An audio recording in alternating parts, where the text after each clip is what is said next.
Welcome to Codex, a history of video games. My name's Tyler Osby. And I'm Mike Coletta. And this week, we're taking a little bit of a break from our id Software run through the book Masters of Doom. We're going to do a little side quest here and talk about Vaporware. Mike, tell us about Vaporware. What is Vaporware? Okay, one, I love that we call this a side quest. I'm a big fan of that. That's great. That's genius. I might call this episode Side Quest Vaporware. Okay. I'm into this. But Vaporware, according to Wikipedia, which, as we all know, is the number one source that we all look at, so don't try to hide like you don't, is, quote, a product, typically computer hardware or software, that is announced to the general public, but is never actually manufactured nor officially canceled. But that doesn't include all of Vaporware. I'm going to tell you right now why there's some problems with it, because just like language is constantly evolving, the term Vaporware is constantly evolving. So the first formal, written down use of the word Vaporware came from Microsoft, okay? Because of course it did.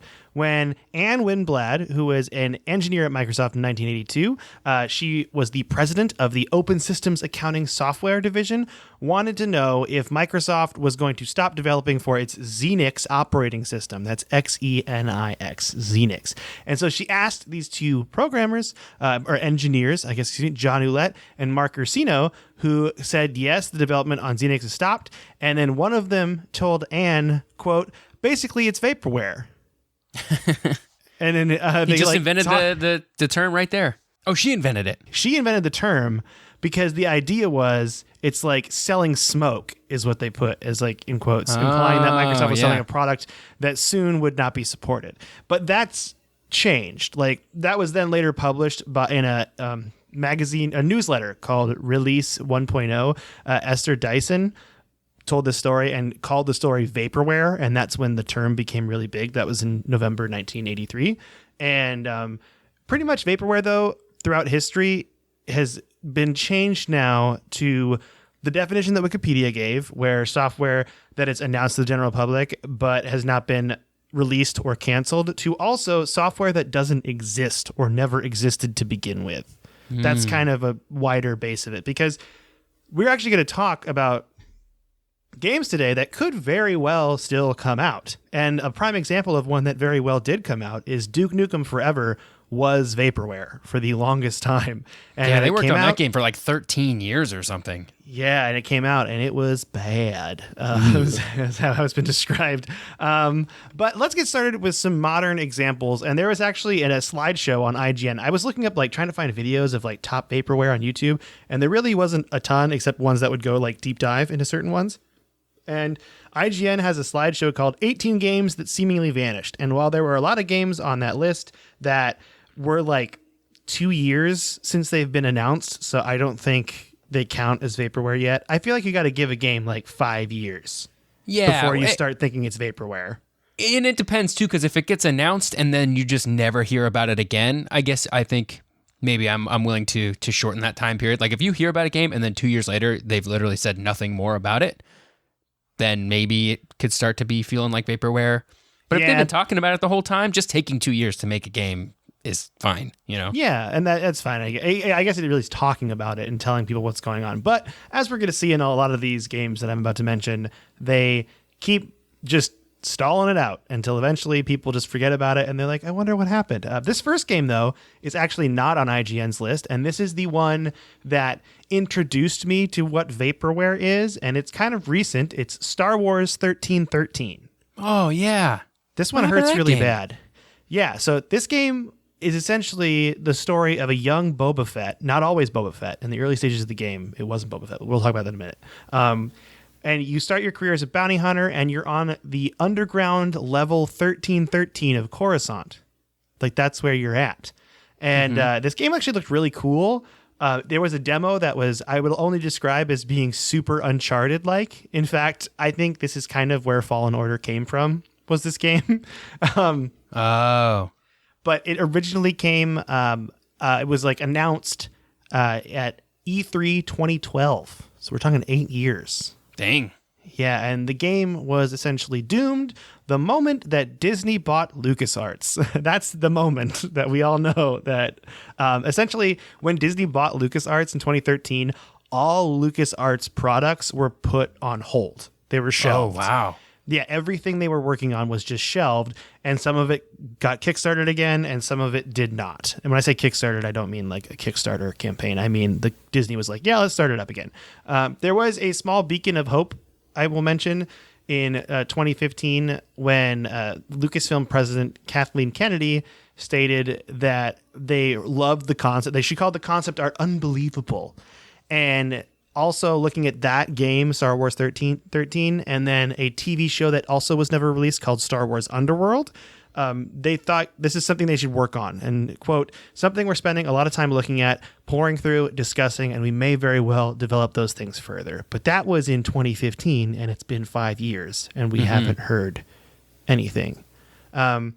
Except recently, there were some new screenshots leaked of the 2012 version of the game. There is a guy on YouTube named Bombastic, and he does a video on this called, quote, new details about the canceled Star Wars 1313. And new details is in caps because it's got that clickbait flavor. Of course. Yeah. So that video actually came out on July 16, 2020, and he kind of talks about it and goes into it. He's the one that actually told me, because I didn't know on any of the articles I read, George Lucas is the one that actually made it a Boba Fett game. Originally, it wasn't. You were just kind of an unknown young bounty hunter.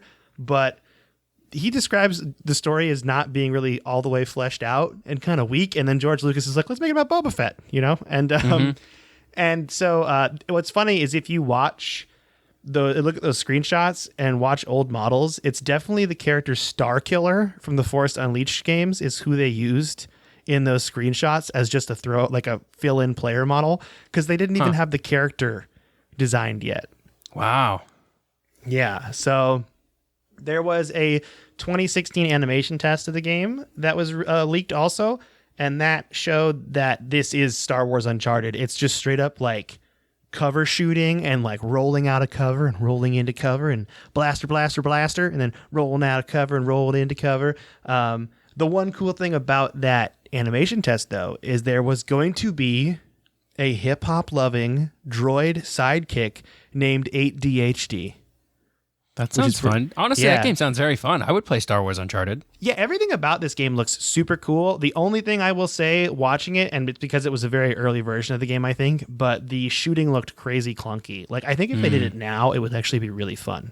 They should just they can't because EA holds the license to this, but Naughty Dog should just do this game, They know how to do Uncharted. They could just make we'll just take the Uncharted engine and skin a bunch of Star Wars stuff onto it and make a Star Wars story, and everyone would love it, and it would be fantastic. The demo has you actually on a ship descending into the giant tunnel down to level 1313, and then bounty hunters attack your ship, and then you fight them and you climb on their crashed ship. It's really cool. It's super awesome. I would watch this demo if you haven't seen it. Just go into YouTube and type in Star Wars 1313. It's one of the first things that pops up.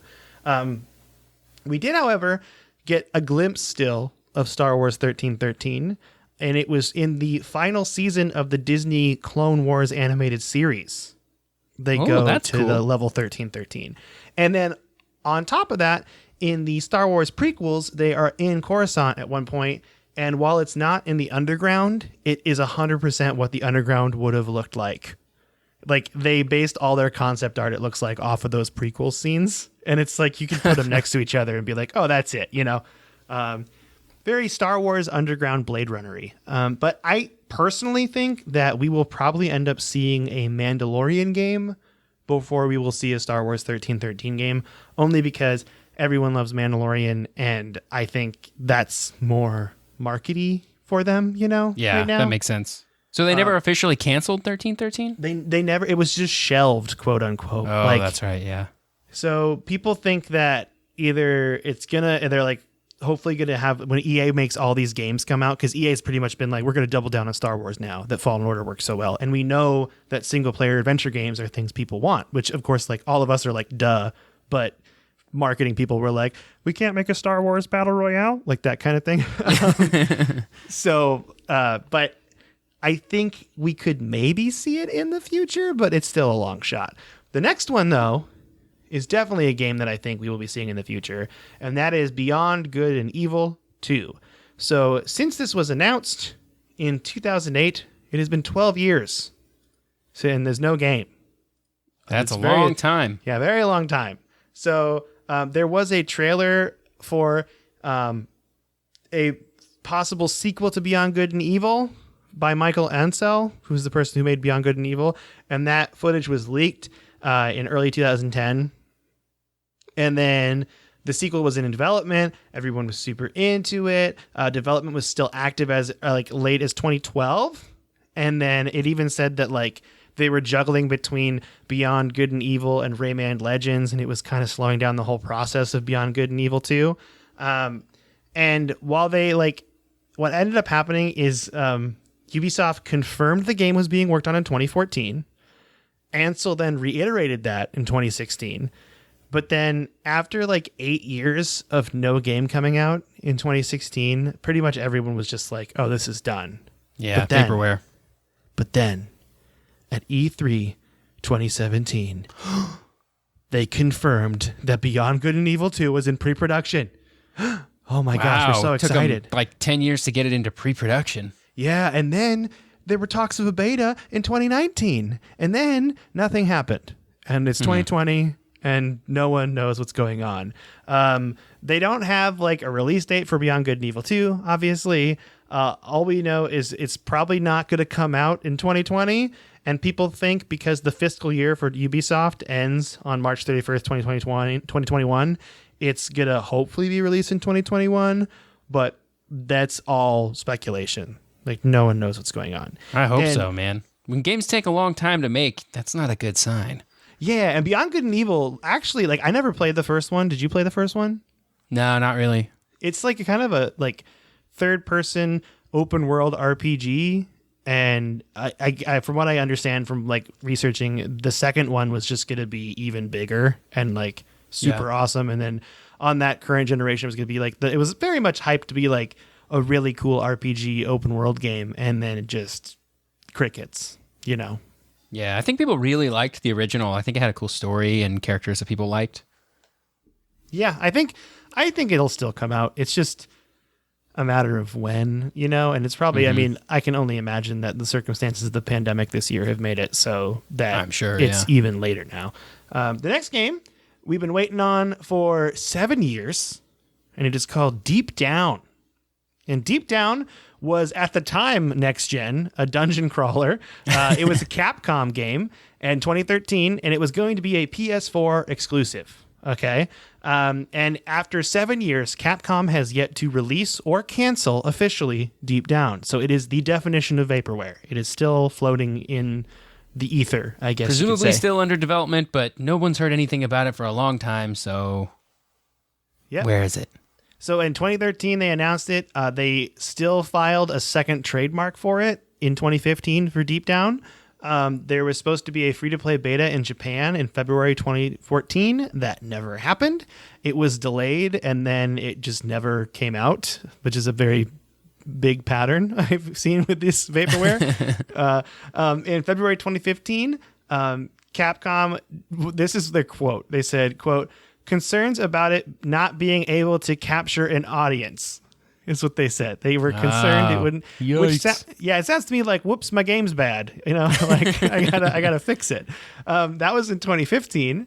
Nothing for 2 more years, and then in a November 2019 interview with Eurogamer, Yoshinori Ono, who was the producer for Deep Down, said that the original development team is just not together anymore, but the project has not been, quote, not been completely given up on. So Capcom keeps the trademark, he says. If Capcom keeps the trademark, then they can keep working on it. But this is 7 years old, man. It sounds like it sounds canceled. Yeah, it better be good. At this point, it looked really cool. It's these games all look neat. These are all games that I would play. That's kind of what I base it off of too. I'm personally, I'm not going to talk about a game if I don't think it's interesting. And the next one I never even heard of, and this sounds completely up my alley. And that one's called Agent. Have you heard of Agent? Yeah, that was a cool Rockstar game. It was supposed to be like a secret agent thing or something. And it was everybody was excited because it was like, oh, this is going to be cool. It's like Grand Theft Auto, but secret agent. I don't know. It looked cool. The logo had a gun in it, and it was cool. I don't know. Yeah, this was E3 2009, and we're straight up 2009. talking about 11 years now. Yeah, so we're talking about a game that was going to be like on the 360, PS3, huh? it was going to be a PS3 exclusive, my friend. Like LA Noire. Yeah, and Rockstar actually called it, quote, the ultimate action game. That's what Sam Houser, the founder of one of the co-founders of Rockstar, called it.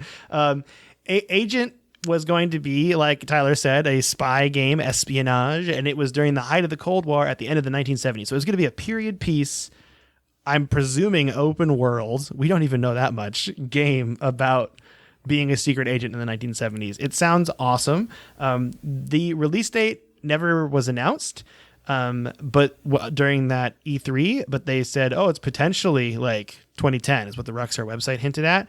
2010 came and went. In 2011, Take-Two said that Agent was still in development and that they were working on it. Then nothing until 2014 when Rockstar quietly renewed the trademark for Agent and its logo. Okay, so they were still thinking about it at that point in time.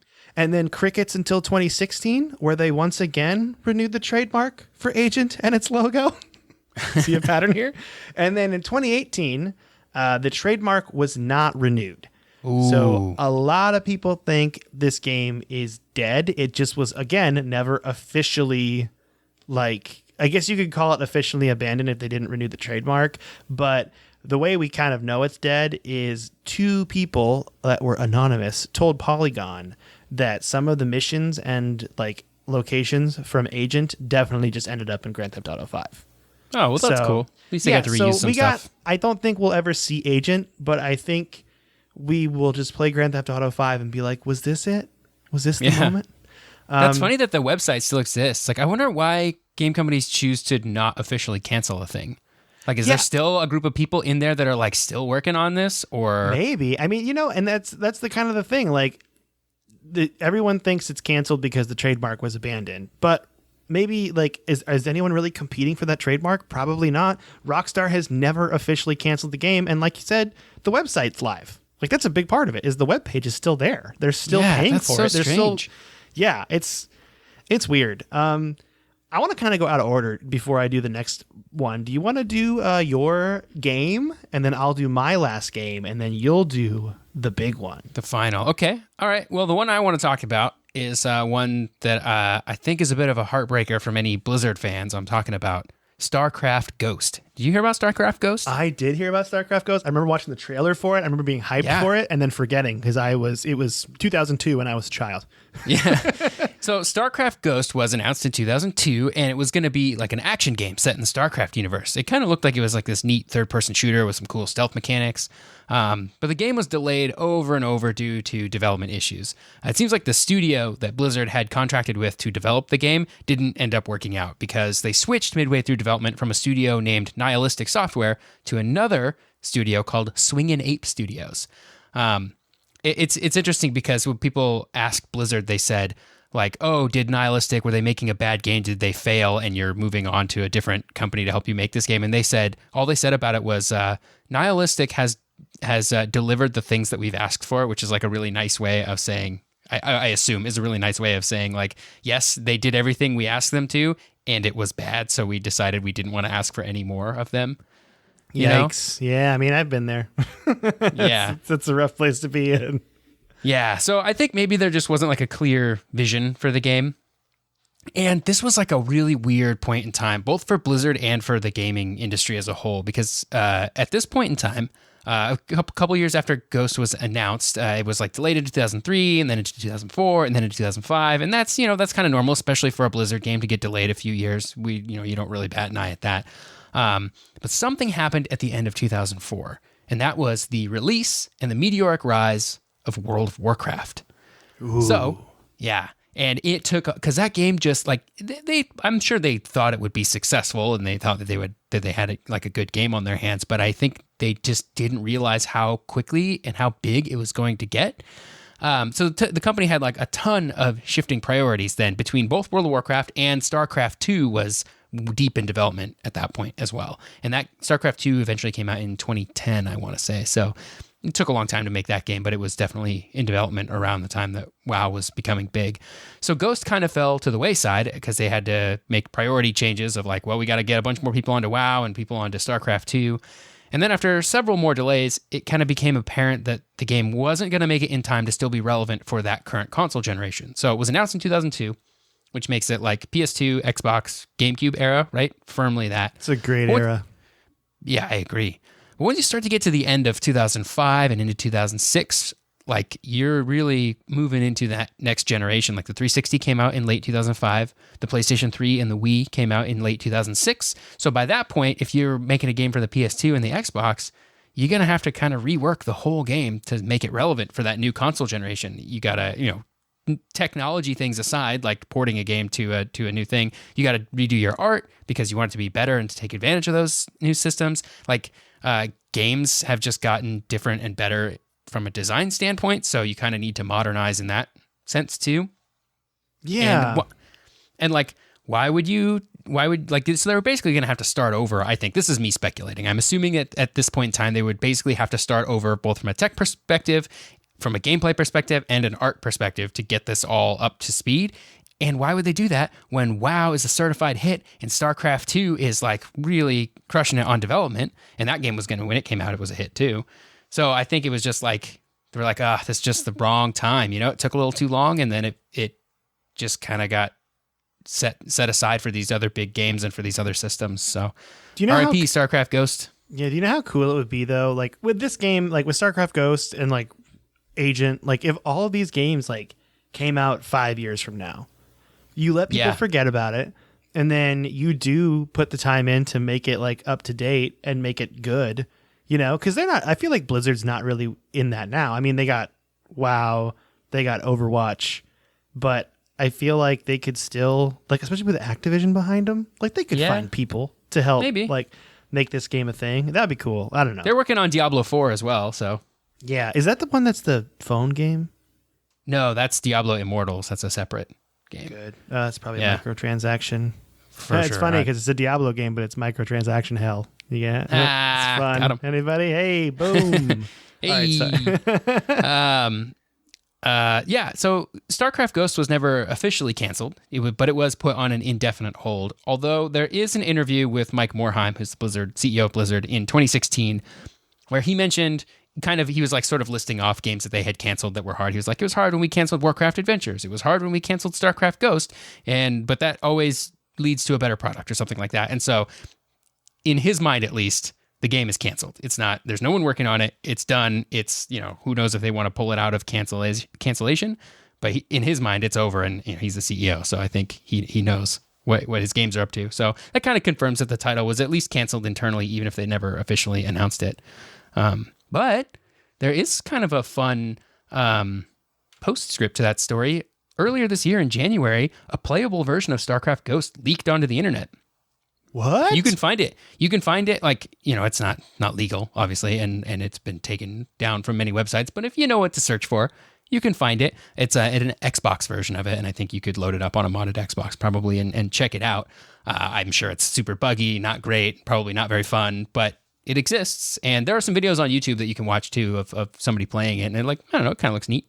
I will do that. I will watch other people deal with the hassle of getting it to run. That's my plan. Yeah. But okay. I think that's cool. Yeah, that is. I completely forgot about StarCraft Ghost. Man, that's great. Okay, the last one, and this is the granddaddy of all vaporware, I think. Will you agree with me, Tyler? Yeah. I think it really is. We're talking Half-Life 3.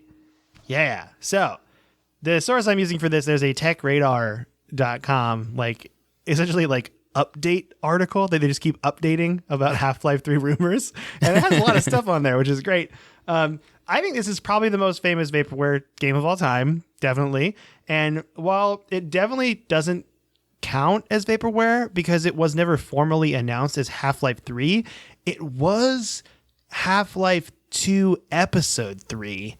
And then it kind of became Half-Life 3 because they took so long on it that everyone's like, this has to be a sequel. There's no if way. they were just to put out a Half-Life 2 Episode 3, 15 years after Half-Life 2 Episode 2, and just did it in the same source engine and the same, it would have been if it had come out in, 2009 or whatever, It would not fly today. You'd have to go bigger than that. Yeah, definitely. And I think there's the one thing about this game is there actually have been reasons given by Valve devs as to why it got delayed. And the first reason was it just kept getting bigger and bigger and bigger. Like in that article, one of the developers is like, yeah, we actually ended up having so much stuff we realized it could be a sequel, and we were planning on that. And then they got to a part with timing where the Source engine was kind of like at the end of its lifespan and it was getting outdated, and they were working on Source 2, and the project just kind of got shelved for Source 2. And then when Source 2 came out, they just felt like it wasn't a good time for it. Essentially, Gabe Newell has said, probably in New Zealand, because that's where he lives now, right? Isn't he in New Zealand? Really? I think so. I think he moved to New Zealand for the pandemic or something crazy like that. Oh, wow. Yeah.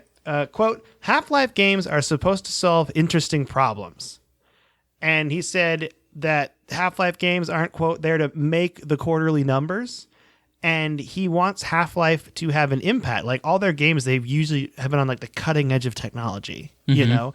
And so when he says that, that makes me think that's why we got Half-Life Alyx instead of getting Half-Life 3, because they had this VR system, it's Steam Index, I believe, or Valve Index. Valve Index, yeah. And that, I mean, it's a crazy, you have like, each finger has like controls on it. So you have this crazy like haptics thing going on. Yeah, and I want that.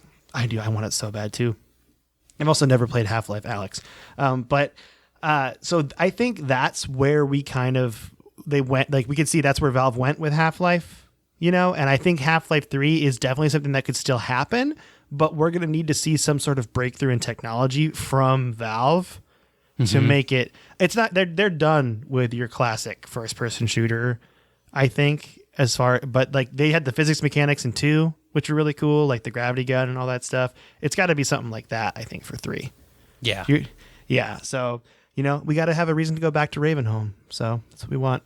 But if you want, and I put this in the Discord, and I realized after posting it might have been minorly spoilery, but I don't think this is not how it's going to be if they make a Half-Life 3. But Mark Laidlaw, who was the writer of Half-Life 1 and 2, actually put on his blog a open letter to players with the names changed that was what the plot of Half-Life 2 Episode 3 was going to be.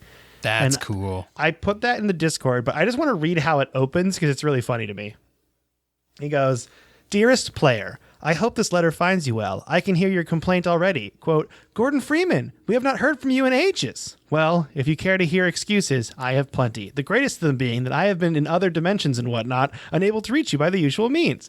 This was the case until 18 months ago when I experienced a critical change in my circumstances and was redeposited on these shores. In the time since, I have been able to think occasionally about how best to describe the intervening years, my years of silence. I do first apologize for the wait, and that done, hasten to finally explain, albeit briefly, quickly, and in very little detail, events following those described in my previous letter, referred to herewith as Episode 2.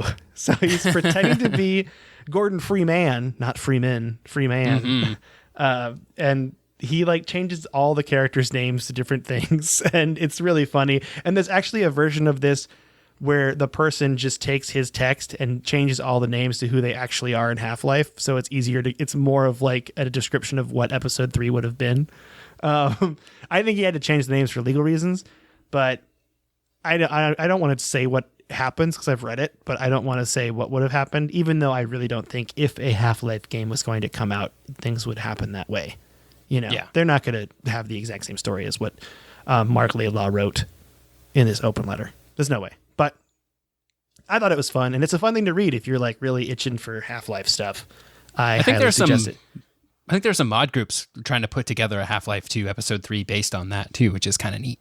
Oh yeah, mod groups are great for Half-Life. Yeah. We all know that. But yeah, so I mean, Half-Life 3, we're still waiting on it. It's so hard. This whole episode's been kind of hard because all these games don't have really anything to talk about except the history, the dates of how they've become Vaporware. We don't really know anything about them. So, you want to do the last one though? Because the last one is, I think, my favorite of all these vaporwares, and then you're the one that told me about it, and I had no idea. So I think it's my favorite example of vaporware as well. In our definition at the top of the episode, we kind of described vaporware as being software. This is an example of vaporware in hardware form, and I'm talking about a video game console called the Phantom.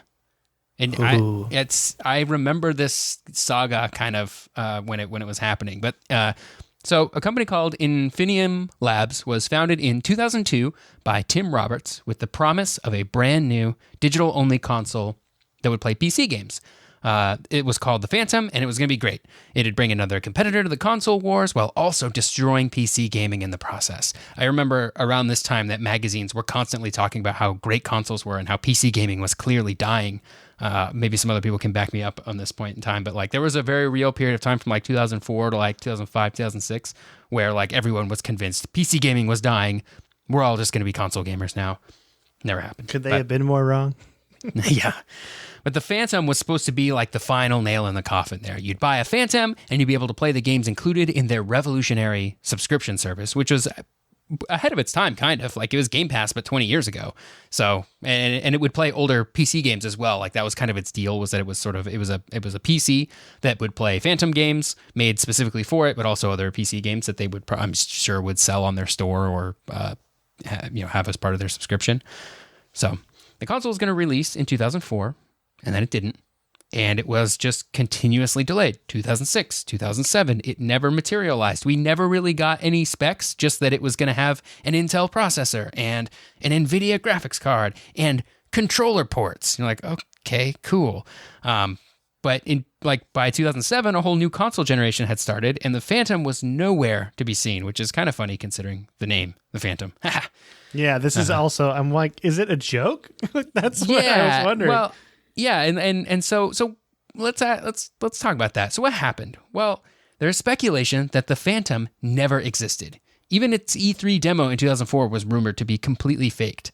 So it's not clear on if they ever intended to actually release hardware or if the whole thing was designed as a scam to swindle investor money. The Infinium Labs did sue RoccoW, which is a tech website. I think it's a forum now, but they had long form articles back in the day.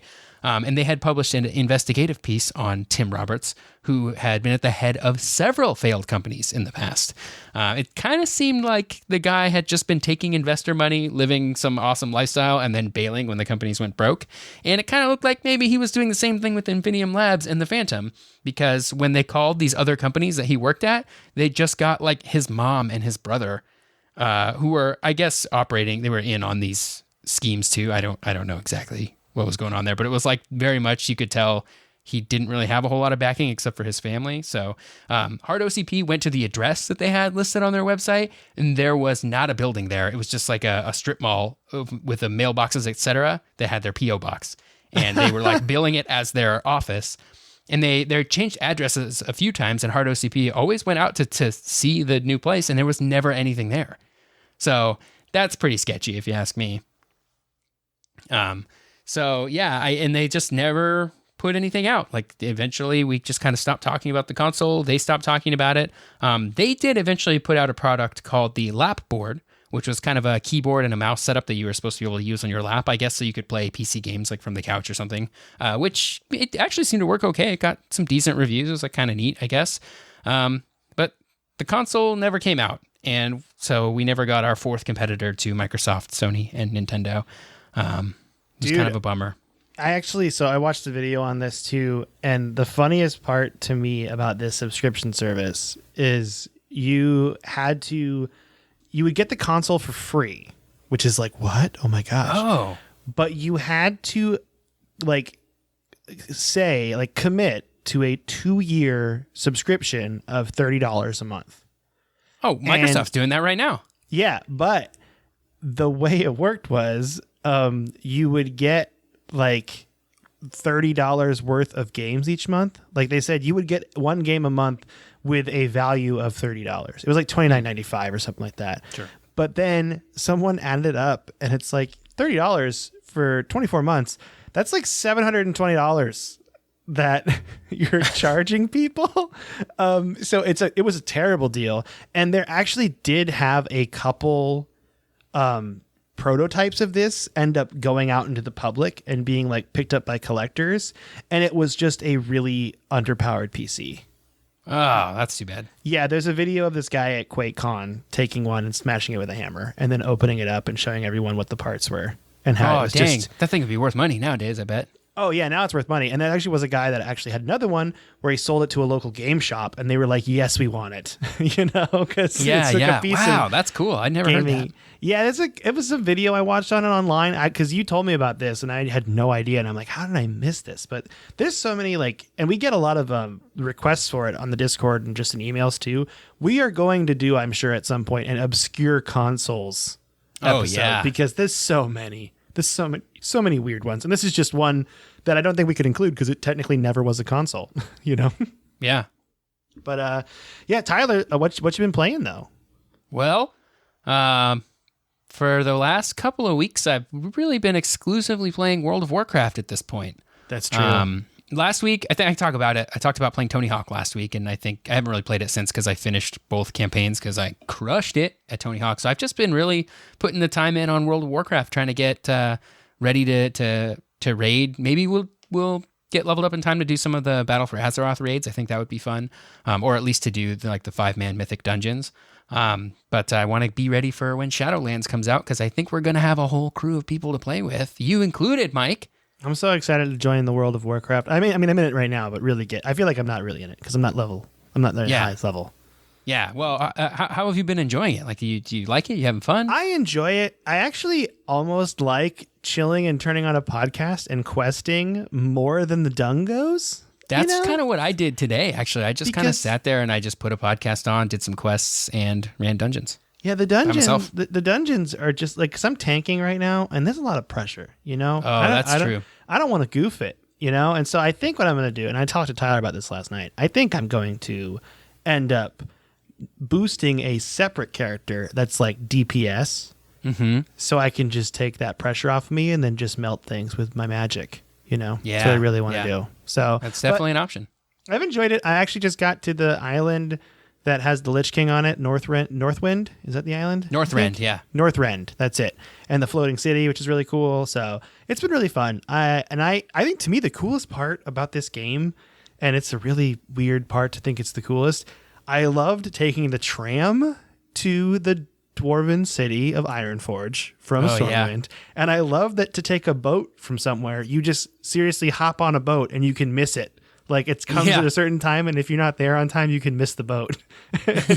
I thought that was super cool. And then you were like, "Make sure you get on the right boat." I'm like, "Am I on the right boat? Oh no, what am I doing?" It was just super you can fun. go really far away if you're not on the right boat. Yeah, but I have also been playing a lot of Tony Hawk. I beat the game. Oh yeah, I beat the 2 with Tony Hawk. I made a second character. I made my own skater, and this was the confusing thing about Tony Hawk to me is in the old Tony Hawk game, you would beat it on all the characters and get all the goals on every single character, and that was like the way you beat it.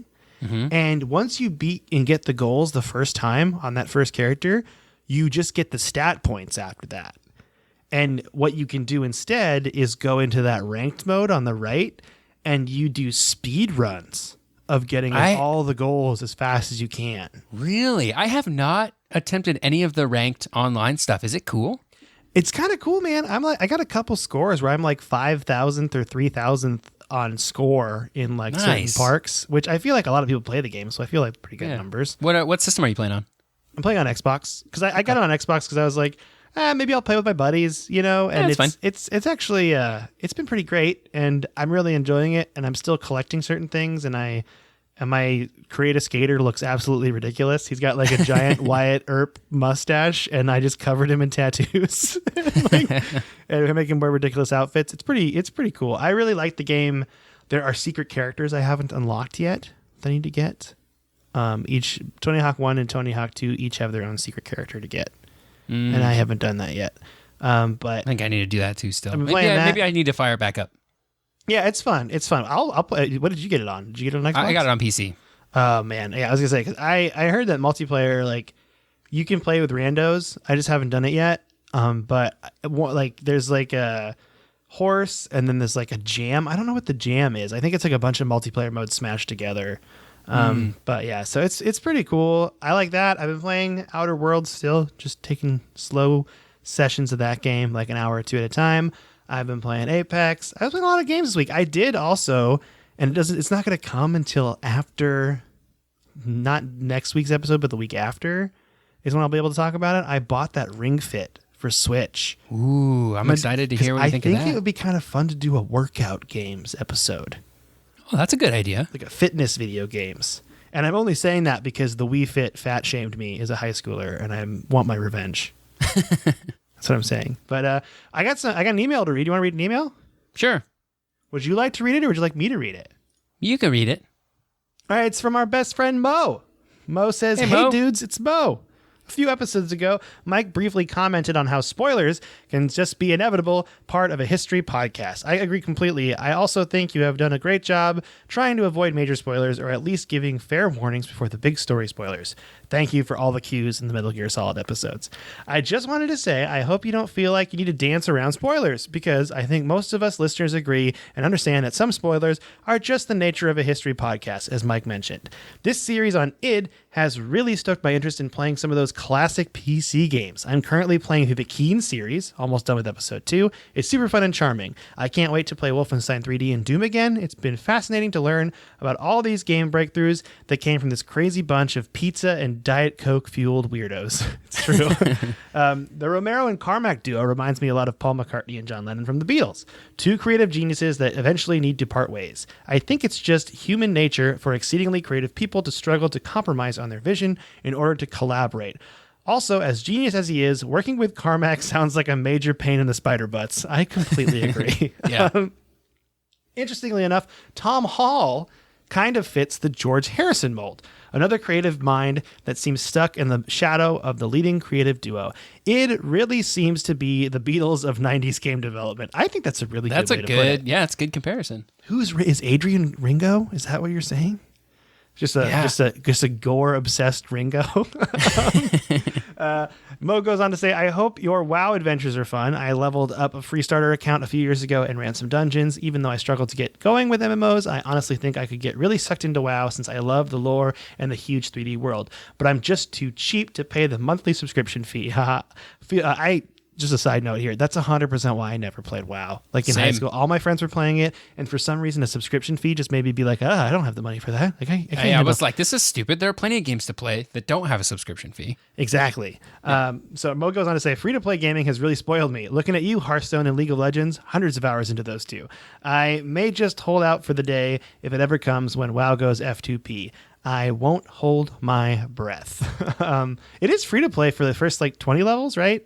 Yeah, I think so. It's less free to play and more of like a sales tactic. It definitely feels like. Yeah, it's more of a play for a little while, see if this grabs you, and if it does, then give us money. Yeah. Mo ends his email saying, "I'm pouring one out for Burger Bill and Tom Hall.